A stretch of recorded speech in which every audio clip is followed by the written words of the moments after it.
commentator. But the team I had much of problem with was Accra Folk. Because they thought you should say for them. Yes. During the course of my training, I was taken to 3 different places. One was a funeral, the other one was an accident, and the other one was a police station or something. Yeah, I remember very well. And I was asked to describe the scene. Then I was also asked during the 1-year training to do commentary on a family funeral. Your own family? My own family. Later on I got to know that all those things were meant to suppress my personal emotions about what I was being trained for. So you become a commentator and there is no way your personal interests and emotions will overcome your professional attitude. Possibly after the commentary, you will feel something. But then in the course of the commentary, it's difficult. But I've seen many commentators show serious biases in their commentary. But I give the excuse that they are not professional commentators. Let's move from commentary. Let's talk about the field of play now. You watched the game against Portugal. Yeah. You held a contrary view to what Ghanaians thought about the referee's actions, didn't you? Yes. Explain your position.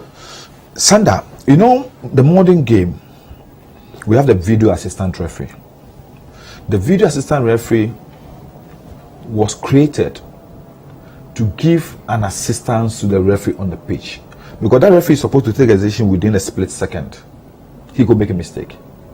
So then the video assistant referee would draw his attention to the mistake he's made. Because they have luxury of time, composure, to watch the thing, go over it, and then draw the referee's attention. So when that incident happened, the referee whistled according to what he saw. If what he whistled for was not right, it was mandatory on the video assistant referee to draw his attention. Once they didn't draw his attention, what it means is that they are corroborating what he did. Because what it also means that if he had not whistled for the penalty, the VAR would have drawn his attention to it.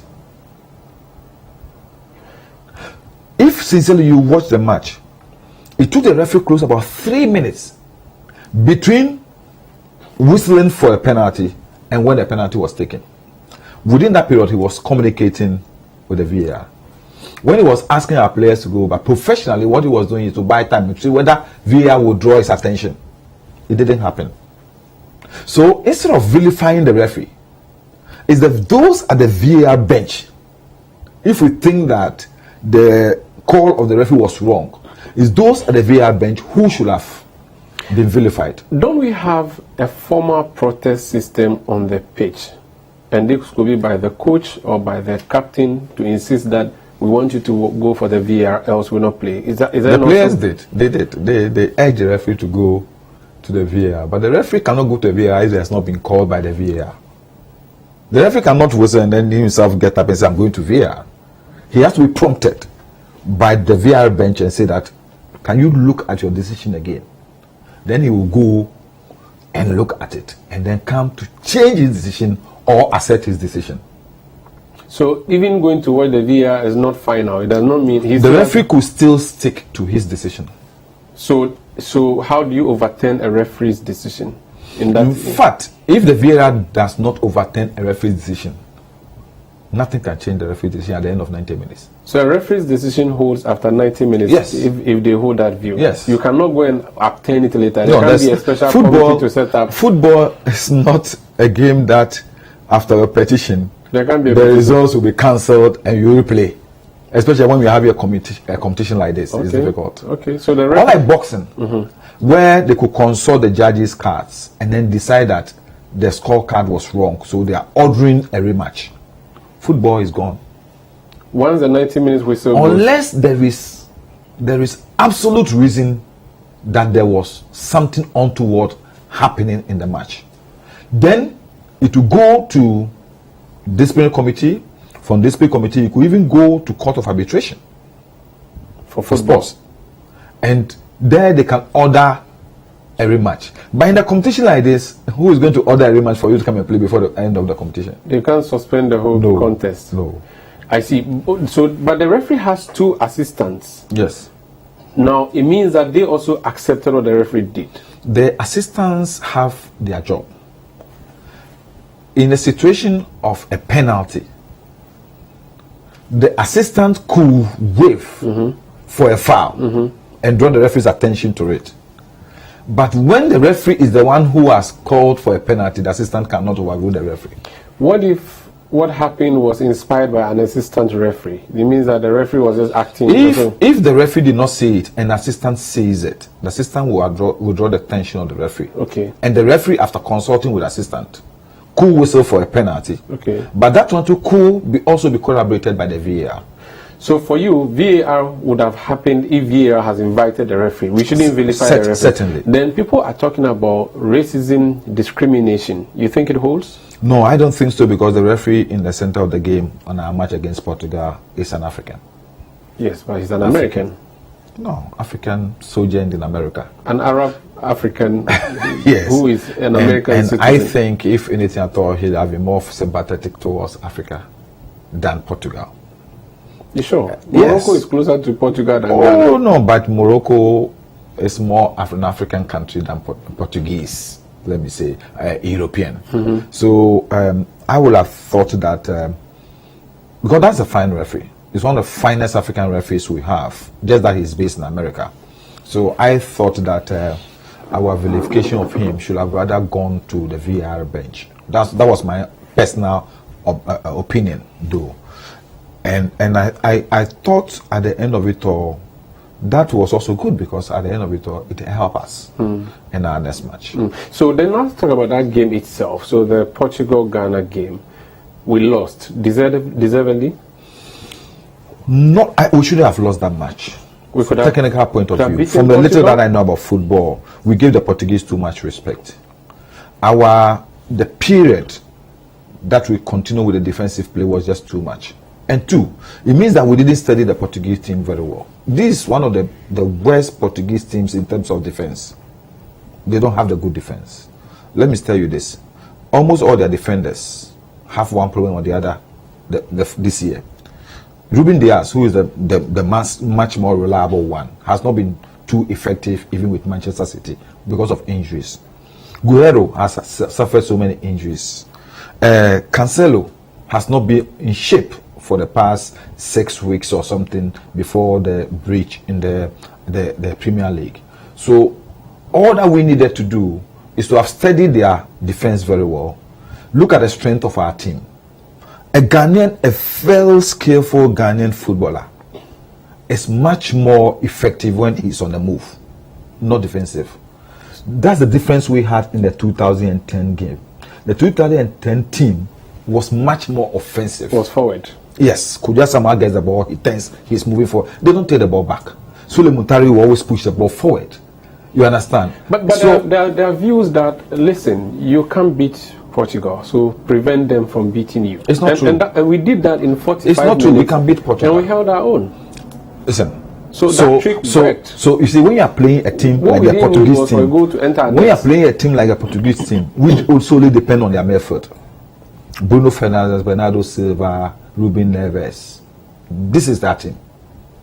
They have a very old, almost retired striker. You understand? Felix Yao has not been too effective, so even at Atletico Madrid, he sits on the bench. You understand? So all that you need to do, the best way to defend is to attack. Except that it didn't work for us in this case. No, because we sat back too long. At any point in time that we broke, that we pressed, we put them under pressure. Look at all the 2 goals we scored. Yeah, but that's also because the ones we conceded was because we also tried to attack. No, it's the discipline. When you attack, it doesn't mean you should break your discipline. You understand? The attack, even though starts from the back should not, apart from the wing backs, the central should not You should always hold your back. Yes. While you go inside. So the midfield, that you see, when you are playing with a defensive midfielder, he's the one who rolls forward, and then you break. As soon as you the defense, your ball breaks the center line. You hold it. You come back. You hold it. If a defender moves out of the defense into the attack, somebody must cover up. So the discipline of the defense should always be secured. Unfortunately for us, when we scored, we broke our discipline. We became too excited. That is the issue. And the same thing we suffered in the second match against Korea. I'll come to Korea, but let's finish with Portugal. Is it the Ronaldo factor where people revere him? Oh my God, I'm playing Ronaldo. We are players, I mean, apart from Dede, who has the experience really? I don't think it's the Ronaldo factor. It's rather the midfielders. Bernardo Silva, Bruno Fernandes, and that scared us. Well, so our players were afraid? Or they not were afraid, they gave them too much respect. So there was some reverence? Yes. And our coach himself's philosophy before the match was if I could hold them for 45 minutes. You cannot play such players and hold for 45 because what you allow them to do is to play the ball around them. You will be running up and down, so you get tired earlier. But when you also put pressure on their defenders, it will force the midfielders to abandon their role and help the defense. So you also put pressure on them, they also get tired. There are people who think that the referee did what he did for Ronaldo because it's Ronaldo. Does it work like that in football? No, you see, I also blame our defender. I blame our defender because we've played with Ronaldo. You know Ronaldo. Ronaldo is an expert in getting penalty kicks. In fact, he could trip his own heel and get a penalty. We know that about him. So anytime you are within the penalty box and you're attacking him, you should have that at the back of your mind. You understand? And where Ronaldo took the ball, there was absolutely no need for that tackle. Mm-hmm. All that you need is to cover and prevent him from using the acute angle. If he drops the ball back, and in fact, with Salisu being let me use the word as we say, not an orthodox, but let me say southpaw. Once Ronaldo draw the ball back into the penalty area, you can use your left to take the ball away from him because he is now going to draw it back. So you block the right where you have a deficiency, so he cannot pass there. So you just have to block. There was no need to actually put your leg through. But he saw Salifu's leg coming, and he just left his left leg there for him to touch. If you're watching this, you are not seeing a football analyst. You are seeing a member of parliament who is also doing analysis for me and who is a former commentator. This is face to face. My name is Umaru, Sanda. Amadu Lante Vanderpuye is member of parliament for Dodo. He's my guest. When we come back, we'll talk about the South Korea game and what's next, Uruguay, and then Brazil, and then can we lift the World Cup, or are we just there to add up to the numbers? Plus, we'll talk about some NDC politics in the Greater Accra region. And of course, the House of Parliament, the budget has been delivered. They sat through and listened to NDC MPs. But what else is going to happen? Please stay with us.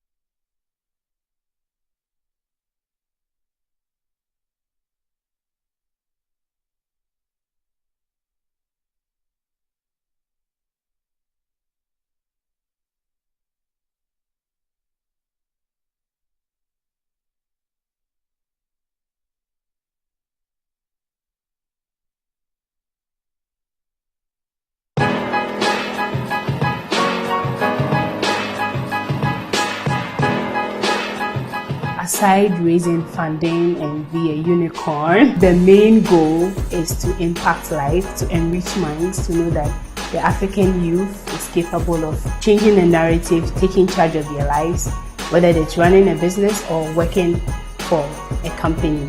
I fell in love with the opportunity to work with young people and channel their energy to nation building. It's my job, once you join the team, to figure out how best you can use the strengths and even the weaknesses you have to advance the cause to prosperity for a billion people. The generation before us helped us, and then we helped the next generation. For our struggles may be singular, but our destinies are shared.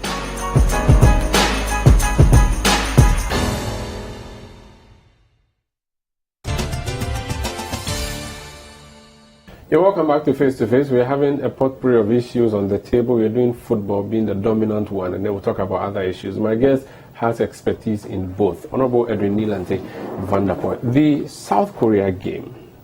So we played 2 games. We won 1, we lost 1. Maybe we lost against a better team, Portugal. Did we win against a poorer team, Korea, or we won against a better team, but we really played and deserved to have won? Well, I would say I wasn't too surprised about the result. Of course, we've played Korea 4 times. We won 2, they won 2.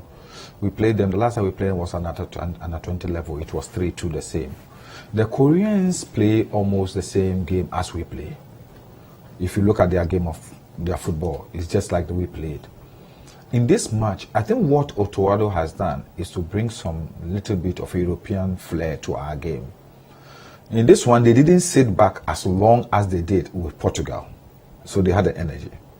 So after just about 15 to 20 minutes, when they have seen the Koreans, they decided to open up. Like a boxer normally would do. Go into the ring, use first 2 rounds to steady his opponent, test their opponent's punch and all this, and then open up. So that's what they did. And you could see that anytime we opened up, it was good for us. But one significant thing people did not see is where the coach played Kudus in this game. Unlike the Portuguese match, where he played him on the left and restricted him, this time he played him on the right, gave him the opportunity to always have the ball and bring the ball to his strength, the left foot. So from the right, he's always able to come into the middle, because Tariq Lante will use the wing back and cover up there for him. Once in the first match, he was on the left. And the left, because it's a lefty, it's difficult to position himself. So he has to cut in like this. And he has to now reorganize his body before he can shoot. So the angle was not good. Was not good. So the difference in the match was the way the coach, let me say, positioned his players on the field. 2, he also gave Partey a lot more room to move forward, unlike in the first match. Because once you start opening up, what it means is that he must frequently move away from his defensive midfield role and move like the way he used to play. He plays for Arsenal and go forwards into. So if you study if you look at the what we call the analysis after the match, Partey crossed the center line more than any other player. And that's for the betterment of the game. It also afforded the defenders like Amadu the opportunity to always be able to push the ball out of the defense. Because they know that there are people ahead that they can Yes. So I think that the second match, the style of play of the Koreans helped us. It suited us more. They are fast, but they play the ball around just like we do, like what we call the Brazilian play. Also, our advantage is because apart from Sung, there was no other Korean player who has that image and clout. So we're not afraid. We're playing children. Not children, but then we're our equals. You understand? So it helped us. 2, our 2 defenders have all played against him in the Premier League. So they know him. They know him. So if you could see, anytime he gets the ball on the left and they try to come, people rather come up him. And there were always 2 people. Tariq Lante goes first and Amate comes. So even when he goes off Tariq Lante, Amate is always there because they know him. So advantage we had. But once again, the same issue comes up. As soon as we scored, we lost our discipline. But 2 things that affected us most was also complacency. we were too confident in the fact that the Koreans are short. So we always have the area superiority. Control. Unfortunately, we couldn't. Anytime we assumed, because Amadu and Salisu are supposed to be very good in the air, but anytime they assume that they have an upper hand, this guy out-jams them. It's the same with Dede in the match against Portugal. He won almost all his area duels against the Portuguese defense, even though he's shorter. When a defender is tall and a short attacker overpowers him in the air, it's complacency. It's not because he's not competent. No, it's complacency. He just that I will get this ball because this guy is too short. So the height to which he's supposed to jump, he doesn't. He doesn't. That's the difference in our match. So the 2 goals we considered could have been avoided if the defenders had not been complacent about their abilities in the air. And they happened so fast, back to back. No, because as soon as you connect to one, you concede 1 goal. You go off your stable status. You lose track a bit. You're now trying to organize yourself. So if you don't keep your composure, if you're not a team that is able to reorganize itself within a split second, you will suffer. Is that a technical problem or the team's problem? I think it's one technical problem because this team has not played with themselves for too long. They have to know themselves. Look, there's one thing the point I will make here. Up to today, we've not been able to know how to play with Iñaki Williams. He's the best striker we have. So we like him, we brought him, but we're unable to use him. Yes. Yesterday, the match, he made close to 20 or 23, between 20 and 23, behind the striker, behind the defender, or inside the defender runs, but the balls did not come.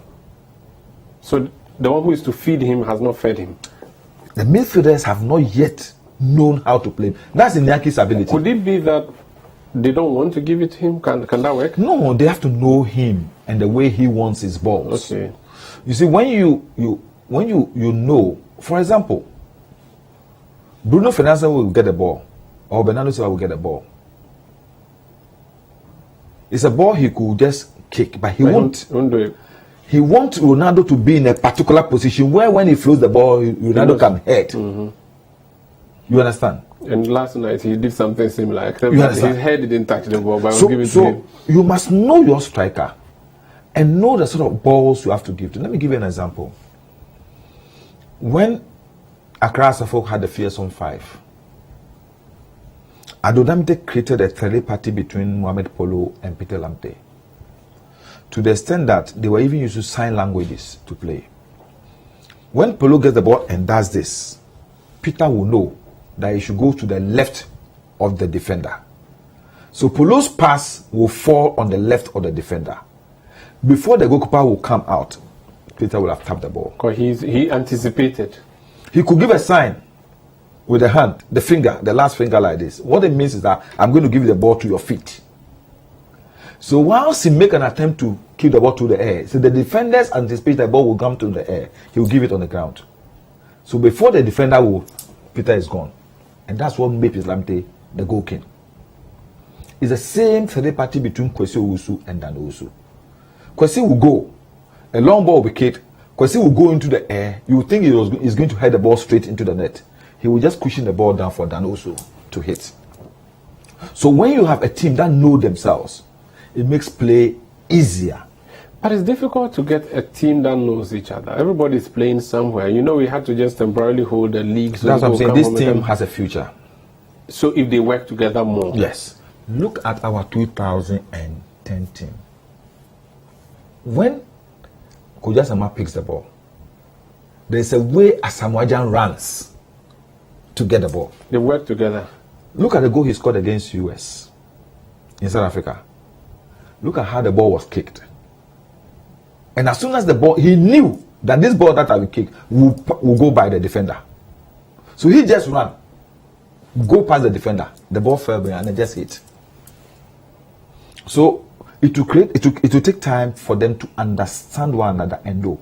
Because if we get to know Iñaki Williams, what we should be doing now is to pick some of his videos and let our midfielders look at the passes his teammates give him to score goals. But you can't use the World Cup for rehearsals and training. No, you see, it's because with this particular World Cup, it's a different World Cup.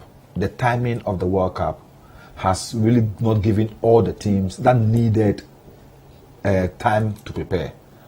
I think if we had enough time, they will have gone over this train. He himself will tell them, these are the balls I like. So give it to me So that give way. it to me that way. Let's talk about our keeper. Yeah, Atisigi. We weren't expecting him to be there. He's there. Impressive? Problematic? I think so far he has been impressive. Even though he considered 4 goals, Every 5 goalkeeper, goals? every goalkeeper will consider goal. 5 in Mendy, 2 matches. look at Mendy.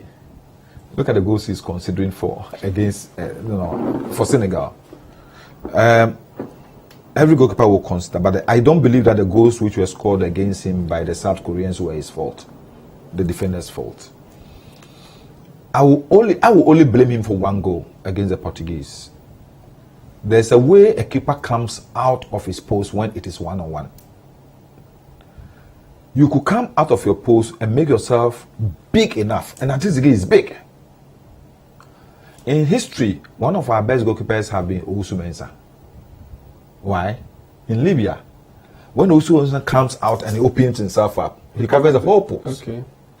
If you decide to put on a leg, he has long legs to push away, like David De Gea in Manchester United post. So every keeper also has a strength. Atisigi yesterday showed something, yesterday and previous match, that he's a good stopper. No matter how much shot you play, he has strong hands to be able to block them. But there's a nickname I've heard around that Ajisemfem, that's how they call him, that if he passed through... What I've seen is that he's a bit weaker when it comes to shots around his midsection to the feet. So higher is better, lower is problematic. Yes, so what we need to do is to be able to, the goalkeeper Suna Kinson, to work more. But sometimes it's like you can't give a dog which is already grown a name. And Don't respond. Should we experiment with a different keeper in our next game, or we should keep... No, I think so far he's been good. Unless there's been a critical issue why you should change your keeper. In tournaments like this, you don't change your keeper. You keep him. So for you, it's good. Yeah. Now, finally, Otuado. He's in charge. I'm impressed so far. I'm impressed because I'm now seeing some quality in our game. He's not been too, let me say, perfect with his substitutions. But then you could see what he wants to do with the substitutions. This tournament has been a tournament of substitutions. If you look at all the matches, substitutes have made a difference. So the issue, as we progress, those who started the tournament will get tired. So the depth of your bench will also show how far you can go. Yesterday, I watched the Brazil game, and I said, I wish we had the Brazil bench as our first team. That was a huge bench. Okay. If you consider people like Gabriel Jesus, Martinelli, and all those people sitting on the bench, Guimaraes is really a bench. I have to get ahead of myself now since you mentioned Brazil. We have not qualified or gotten out of the group stages, but if we do, we're going to meet Brazil. Do we stand a chance? Or what happened we've played Brazil before. We've played Brazil before. And they scored us nicely. Yes, we've not been able to because we play just like them. And they are the masters of that game. So when we meet Brazil, I would say with this particular team, in fact, I am tipping them to be one of the winners of the tournament. Brazil. Yes, because of the way they are playing. They are yet to concede a goal. And they have the names. Not that the names, they have good players. Yeah, I'm just saying that aside good players, they also have the names that... And they have played together for long. So they know each other. They know each other. Look at the goal yesterday Casemiro scored. When he gave the pass, if I were the defender, I would still look stupid because there was no way I would have anticipated that he was giving this pass to move and pick it up. That's why the keeper and all the defenders, the defender there is a very good defender. A Manchester City defender. But I didn't see that coming. He didn't see that coming. They've played for long. There was a ball Casemiro gave to Jesus. It didn't work, but how he pretended and lifted the ball over there and how Jesus was able to anticipate that and reach it. There's communication. Let me give you an example. Manchester United played against, I think, Chelsea or Manchester City, I've forgotten the match. There was an infringement. And Bruno Fernandes stood behind the ball. Within a split second, he lifted the ball over the defenders and Martial just tapped it into the goal. There's no way they could do that if they don't know themselves. So there was rehearsal, proper rehearsal. So the Brazilians know themselves very well. Which means and to beat them in this tournament, it's possible, but it's going to be difficult. You don't see us beating them, do you? Well, it will be a good match to watch. To be objective, I'm a Ghanaian, but it will be a miracle if we should beat them. So you hope and pray that Ghana defeats them, but you don't think so? I pray that we'll beat them for the first time to set a record. In this tournament, there are records being set. Yeah. Who thought Saudi Arabia could beat Argentina? So, but before we get to Brazil, we have to cross our hand of God boy, and Luis Suarez and his Uruguayan team. Luis Suarez will not start. He will not start against us, I'm sure. Okay. I think the coach will still play Cavani and Darwin Núñez. And that is going to be a problem for us if the coach watches our previous games and know that we've conceded goals through area balls. What the Uruguay coach has to do is go up. Is always use his wing backs and his wings and let them cross the ball. If you saw the game with Portugal, the Uruguay-Portugal, they were walloped. I mean, they did great, but they were beaten properly. Would that have any... Because the Uruguay team is only two people. Bentancur and Valverde. So would that have any consequence on their meeting with us? Because they are angry now, they want blood. So they'll play better against us. And more forcefully. More forcefully. Because let me say this. They know that if they win, they stand a chance of progressing to the... And Uruguay, of all teams, it will be almost a crime, that they don't go a sin, if they don't go through the next stage. So they will come at us in this match. And that is why I am thinking that we should stop thinking about this revenge thing and rather focus on what we can do technically to be able to hold them. Because possibly when we get a draw, we'll go through. That is what's important for us. So far, it's not been good for their forward liners. But who knows our match against them. I think that one thing we should now look at critically is our midfield. Because Valverde and Bentancur have overworked themselves against Portugal. How are midfielders going to hold them from providing services for the wingers to cross? He possibly will start Pellistri, and Pellistri will always run at our left backs. I don't know whether the injury to Gideon Mensah is that to take him out of our next game. But if Ishubaba Rahman, then we'll have a difficulty. 2, their weakest link in their defense is also their right fullback, Valerie. He is not too competent. So that's he's not too confident. And all our attacks have been from the left. All the goals we have scored from the left.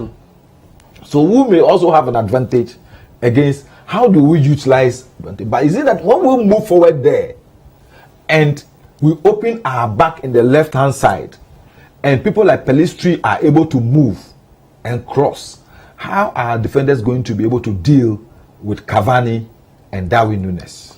But you foresee us easily crossing the hurdle of moving out of the group stage. I'm very confident. Than defeating Brazil. I'm very confident. Let's talk about the political side of sports now, because football is sports, but sports is run by politics. The president went there. People are talking so much about the president shouldn't have gone there. Blah.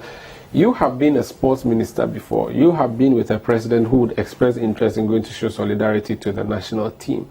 That is not wrong, is it? It's not wrong per se. Was it wrong? It depends on the circumstance. Was it wrong this time? I would have felt that the president could have done what he did before they got to Qatar, and then before the match he could have used let me say Zoom or the rest like President Biden did to encourage them, because we are superstitious people, you understand, and especially when we're battling with so many issues in the country. What some people are, the annoyance in some people is the fact that once we are suffering here, it's rather gone there to enjoy. This is the message. But is the situation any different from the past where presidents have gone to visit our national teams? President Mahama would always visit the national team when they are in training before the tournament. He doesn't really go to tournament. President Mills, who was in South Africa 2010, after the first match, second match, we came down.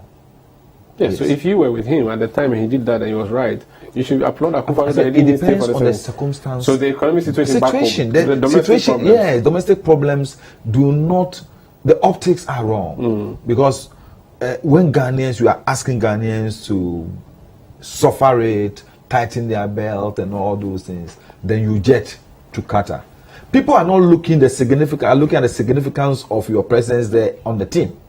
They are thinking ulterior, that he's gone there to jubilate, to enjoy himself and all those things. That's what they are thinking about. Very well. So I will have avoided that by being with the team at their training, and then the day of the match, I communicate with them via Zoom, encourage them. That's all. Because the results would have been the same. Whether or not he was there. If we're going to lose, we'll lose with him there or without him. And now his presence is being blamed for the loss. And because we won the second match, he wasn't there. They said that he took the ballock away. That's a superstition. This is on City TV. My name is Umaru Sanda. I'm here with former Minister of Sports, Honorable Lante Vanderpuye. When we come back, we'll talk about his party. They've elected new regional executives to remove somebody I believe would have been his friend. I'm sure Adekoka is his friend. Now Adekoka is no more regional chairman. We have Ashimo in there. How are they going to deal with that situation in Greater Accra and DC? Please stay. The sisters are back with more chic and spice than ever. Join the League of Exceptional Sisters as they come to the rescue of relationships with the all-new season of Sister Sister. Be it gut-wrenching personal secrets, jaw-dropping partner shenanigans, or the cringe-worthy deeds of family and friends, our sisters will be here to help you weave through the simplest and most complicated relationship issues. Sister Sister airs every Thursday at 7 p.m. on 97.3 City FM and every Friday at 9 p.m. on City TV. Sister Sister is sponsored by Kel Kids Toothpaste, the Ghana AIDS Commission, and Onga.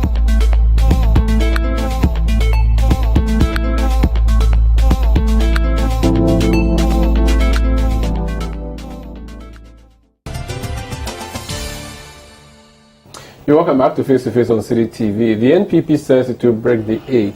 Winning Greater Accra is critical in breaking the 8 or otherwise, and who leads the party in the Greater Accra region is a big issue.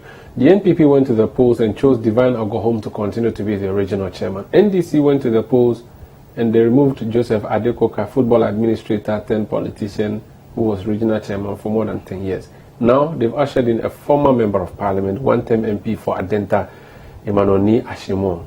That has surprised many, but I'm sure the delegates were not surprised. Were you surprised as a member of parliament, chairing the caucus of your parliament in Greater Accra? Well, I wasn't surprised too much. The sense that my former chairman did a good job as a chairman, but for health reasons, he has been away for long. And as such, his absence created a little bit of a vacuum, and people started campaigning, because people even did not think that he will contest again. A lot of the delegates we talked to said, oh, they heard he wasn't going to contest again, that he was going for vice chairmanship at the national level, so they also decided to go with other people. So I think, unfortunately for him, not by himself, health reasons, he stayed outside for long, and he gave people an advantage in the race. So when he came up, it was difficult to catch up. He did his best, but it was difficult for him to catch up. So the absentee chairman campaign worked against him? Yes, and you see, because Ashimoto contested and lost to him the last elections, he at least had marketed himself to the delegates a bit. So contrary to people's expectation that someone like Michael Kwete was going to surprise everyone, Ashimo used his experience in the last election and his experience in contesting elections as a former member of parliament to win the day. And that, to some extent, also decisioned Adekoka. Continuity is very necessary for political parties. You are hoping to defeat the NPP at the polls. Do you not need your existing executives to keep running the things that they know how to run? Bringing in a new person midway, is that not a problem for you? Would it not affect you? Well, it has not been wholesale change in the Greater Accra region. For example, we have a very experienced, dutiful regional secretary in the former member of parliament for Ablekuma Central, Honorable Tiflestete Chai. This is his second term, and don't forget he's also been a deputy secretary at the region before. We have Patricia Akuyade, who has worked at the regional secretariat for close to about 14 years. We still have the same regional youth organizer. He was deputy, he's moved to organizer because the main youth organizer went to. We still have the regional organizer, we still have the regional women organizer. Basically, apart from the regional chairman, the rest have been retained. That's the two vice chairmen. That's also a problem. It's like you have removed the head of the train, kept the same coaches, and brought a new head. Is Ashimo going to not be facing problems on this? In politics, no one. They are loyal to Adekoka. Yeah, in politics, there's no one who is indispensable. It will get to a time. Adekoka is a human being. He could go to bed tomorrow and may not rise up. So who were you preparing to take over? So good enough for us. We have had an experienced person, somebody who has contested elections before. He knows what it takes to contest elections. He knows what it takes to lose an election, and so he will bring his experience to bear. At least the little knowledge he's gathered from contesting elections to bear, to join the forces with those who are there, especially the secretary. Two, don't also forget the fact that the fact that Adekoka has lost the chairmanship does not mean Adekoka is not going to help. I interviewed him. He didn't give me an indication of help. He told me he had dogs in his house. If Ashimo comes to knock at the gate. That is maybe talk after losing elections. But I have engaged with him. We have talked.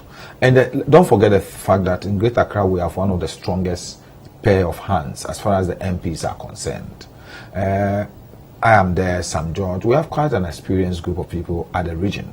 And the caucus is working closely well. In fact, the last time, the caucus work really helped.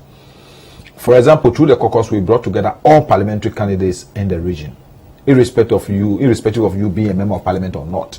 The first time, so we brought all. We organized series of training programs for them in party organization, fundraising, in security, and rest before the contested elections. So if you could see the performance of all our parliamentary candidates appreciated, it's because of the training programs we organize for them. We intend to do same.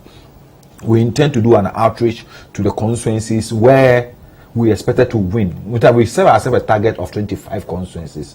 We won 20. This time, we set the same target of 25. And that 25, inshallah, I'm very optimistic. You want to sweep the region? No. If you look at the dynamics of the region, there's no way NDC should not win this region. And that is what, in as much as I remain as the caucus chairman, and with the Court of Executive we have at the region, I'm very sure that our dream of 25 constituencies will come to pass. There are claims that Adekoka was working against some of the MPs, and so the MPs worked against him, and that's why he lost. Must the new chairman sing and dance to the tune of the parliamentary caucus or see some stress? Sanda, if the NDC want to win elections, the NDC must look at all the MPs who are in parliament now. A bird in hand is worth more than 1,000 in the bush. Let's maintain and sustain what we have before we go looking for others. We have 137. Assuming all of us 137 are going to come back to parliament, what it means that right from day one, before the elections, we have an advantage over our opponents. There are so many constituencies where we won, but John Mama won, but we lost. We lost parliament. Those seats we have to get back. Some of the seats that are in controversy, for example, Techiman South and other places, Esikado, Sekendi, and all the Takwa and all those things. We should be thinking strategically by now what to do to win those seats if we believe we won them in the first place in 2020. So even when we add those ones and we keep what we have 137, we already have the majority. So it is important that we sit down strategically and look at what we want to do first to be able to hold on to the 137. And then now go fishing for those that we lost. We need to go, but how is Odododio looking for you? Are you going to run again? My life has been determined by God. In everything I do, I look unto God. I go on my knees, pray, fast, and listen to God. I am still doing that. I have a whole bunch of pastors and prayer warriors. I have a whole group of malams and they who pray for me daily. and they are all seeking the face of God. How about Wulome? And You don't have direction. Wulome prayer? I have. I come from Lante way, and my people always pour libation for me. Okay. And Sakuma Wulomo, Kana Wulomo, Nai Wulomo, all of them, I have good relationship with them. And at any point in time, I consult with all of them. I'm a son, adopted son of the National Chief Imam. He prays for me. He seeks the directions for me. So I put all these together before I take a decision. And when that time comes, people will know. But let me also tell you that in this world, when you are called for a higher office, there's nothing you can do. There are some snipers of possible being called to a higher office. When I'm called to that office, and it's a wish of God, I will respond to that call. Running mate in Lante? No, I've not said that. I've not said higher that. office there, said Lante. No, there are so many places that you can serve in this party to win elections. Look, to me, running for national office. Fine, why not? National Helping the position. party to win the national elections is much more productive than winning my parliamentary seat and then we lose the presidential. We will not be in government. So I will not be able to bring all that I have in my head and all that God has put in my heart to bear on the development of the country. We wish you all the best, and we'll be waiting to see what your Wulome, Name, Imams, Chief Imam, and then pastors, the reverends have said. Yeah. When they finish telling you in conclave, I will tell you. Please let us know. I will let you know. Thank you so much for speaking to us. That's the Honorable Edwin Lante Vanderpuye. He's Member of Parliament for Dodo Diodio, is former Minister for Youth and Sports. My name is Umaru Sanda Amadu. Thank you for watching Face to Face on City TV. Please be with us because it is your world.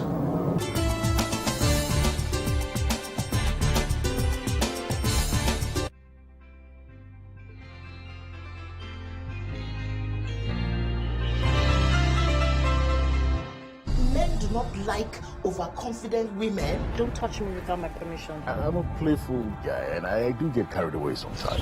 You are selfish, manipulative, and you are a narcissist. After all I've done for you. What have you done for me? She called me barren.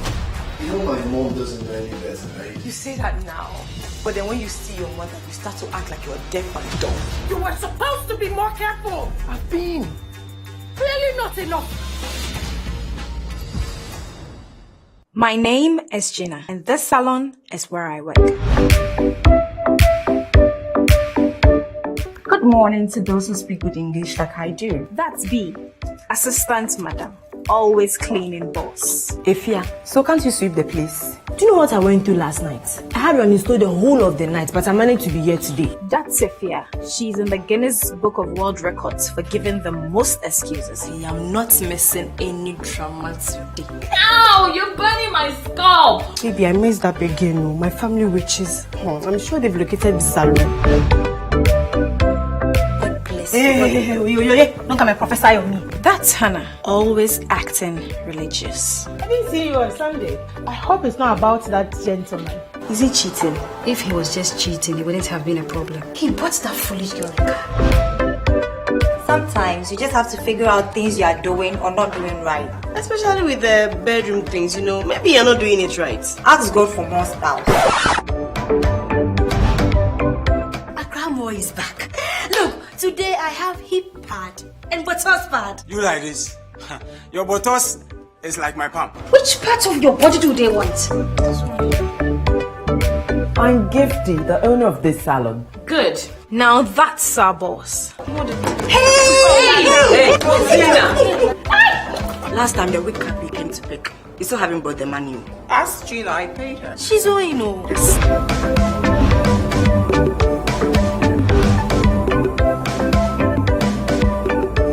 You've already met your new colleague, have you? Are you straight? No, I'm not. I'm crooked.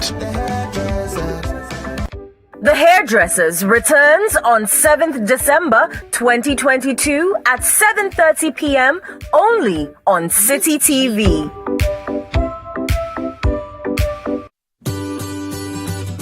City TV is live on DSTV. Go to channel 363.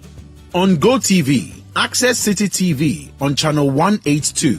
On a digital TV, please press the menu button on the remote control and run a new search on your TV. Take note that without an antenna, you cannot access City TV on your television. City TV can be accessed on a free-to-air digital box like the Go TV and Star Times box. City TV, it's your world.